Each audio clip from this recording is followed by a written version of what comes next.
China dan industri permainan video telah menjana lebih 43 bilion US dolar setakat ini.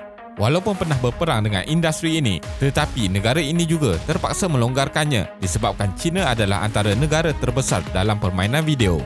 Permainan video boleh memberi implikasi negatif kepada kesihatan pemainnya sekiranya dilakukan secara berlebihan. Aktiviti ini boleh menimbulkan tidak balas neurologi yang memberikan perasaan gembira dan mendorong pemain untuk bermain secara berterusan.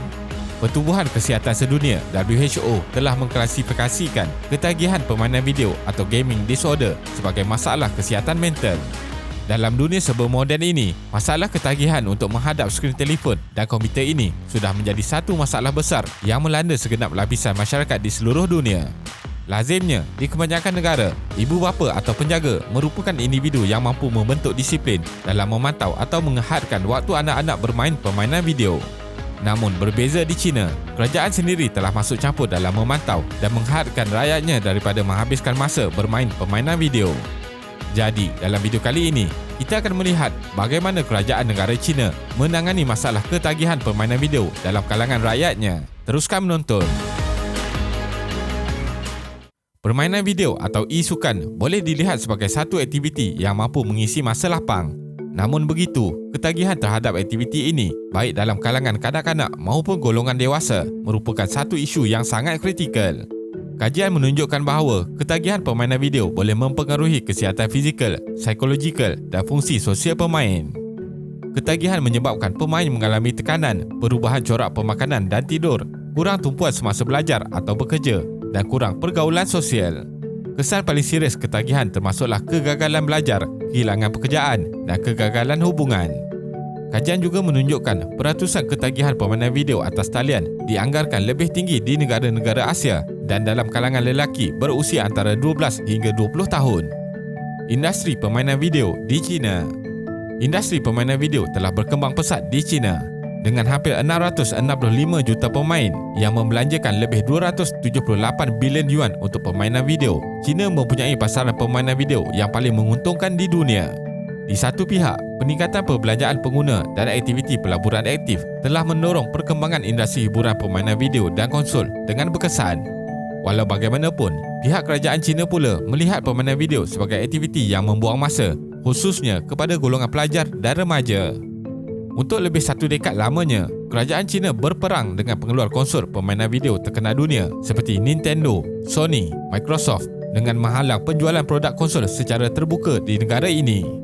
Hanya pada tahun 2014, larangan ini ditarik balik oleh kerajaan China dan ini membolehkan warga China untuk memiliki konsol permainan video terkemuka dunia itu secara sah. Larangan selama 14 tahun itu sejak tahun 2000 sekaligus telah memaksa peminat permainan video di negara ini menumpukan minat mereka kepada judul yang dilancarkan di peranti komputer. Ini telah membuka peluang kepada ratusan ribu kafe cyber yang menjadi tumpuan di negara ini. Secara tidak langsung, peminat-peminat permainan video berasaskan komputer ini juga mula mempelajari teknik-teknik pembangunan judul permainan video di komputer. Ini menjadi asas utama kebangkitan China sebagai pusat penghasilan permainan video popular antarabangsa seperti mana yang dapat kita saksikan pada hari ini. Kawalan Kerajaan China. Sekitar penghujung bulan Julai sehingga awal bulan Ogos 2021, firma-firma teknologi di China mula berdepan dengan perubahan dasar yang diramalkan akan diperkenalkan oleh Kerajaan Chinese Communist Party atau dikenali sebagai CCP. Gergasi teknologi China seperti Alibaba dan Tencent mula mengalami susut nilai saham yang mendadak. Saham Tencent dan syarikat permainan dalam talian utama China merudum selepas media kerajaan mula menerbitkan artikel khasnya berkaitan dengan kesan ketagihan permainan video ke atas anak-anak muda yang diibaratkan mereka sebagai candu yang merosakkan kerohanian golongan muda.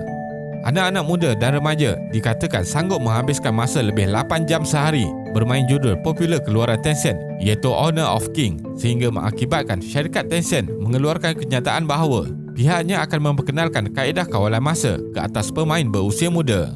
Kritikan itu telah mencetuskan kebimbangan dalam kalangan para pelabur mengenai kemungkinan permainan dalam talian menjadi sasaran seterusnya kerajaan China yang ketika itu giat mengekang pengaruh syarikat gergasi teknologi. Tidak lama selepas itu, artikel ini telah ditarik balik penerbitannya dan diolah semula agar tidak kelihatan terlalu agresif bunyinya. Untuk beberapa tahun lamanya, kerajaan China telah mengisytiharkan perang secara tidak rasmi kepada industri permainan video di negara ini, walaupun mereka merupakan pasaran terbesar dunia bagi produk tersebut diikuti Amerika Syarikat pada tahun 2020. Pada tahun 2018, kerajaan China telah memperkenalkan sebuah badan regulasi yang dipertanggungjawabkan untuk membangun dan memantau aktiviti berorientasikan permainan video di negara ini. Ia berpunca daripada masalah rabun dekat yang melanda anak muda dalam kalangan masyarakat mereka. Pada tahun yang sama, kerajaan China juga telah memberhentikan kelulusan untuk permainan video baru yang berlangsung selama 9 bulan dan ini sekali lagi memberi tamparan hebat kepada industri tersebut. Hasilnya, pada tahun 2019, kerajaan China mengisytiharkan akta bagi mengekang ketagihan permainan video individu bawah umur. Sistem pemantauan yang dikendalikan pengelola permainan video haruslah berupaya untuk memastikan semua pemain bawah umur tidak dibenarkan bermain dari jam 10 malam hingga 8 pagi.